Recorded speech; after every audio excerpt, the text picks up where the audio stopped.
Guys, Nicholas with the Olympia School of Guitar here, OlympiaGuitarLessons.com, and I want to give you a tip for a problem that I see a lot, and that's with guys who've been playing for sometimes a year, sometimes a couple years, and they still just can't get those chord changes down.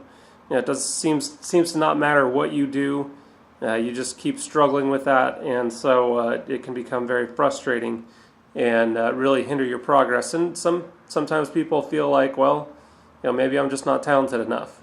Well, it ain't true. You just need some good strategies. So I'm going to give you one strategy that you can use today to start improving your chord changing and getting beyond that obstacle. The first thing I want you to do is just pick one chord that you struggle with.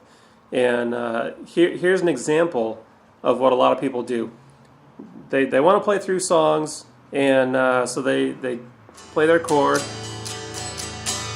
and then they go to the next chord, but they have to put down one finger at a time before they can actually start playing that chord.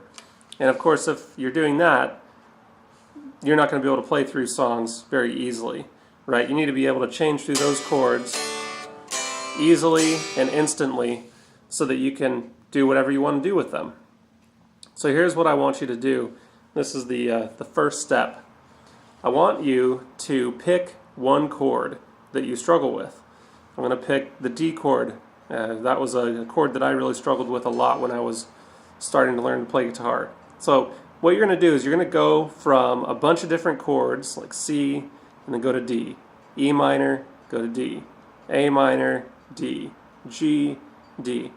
And what I want you to watch for is it easier to get to D from certain chords, or is it pretty much hard to get to D from most of the chords that you play?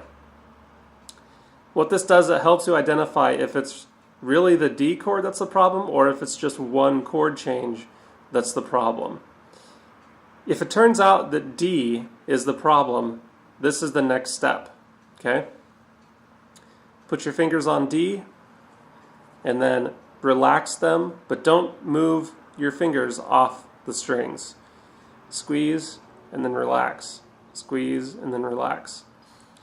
Then after that becomes comfortable, you're going to lift your fingers off the strings and then put them back on. Lift them off.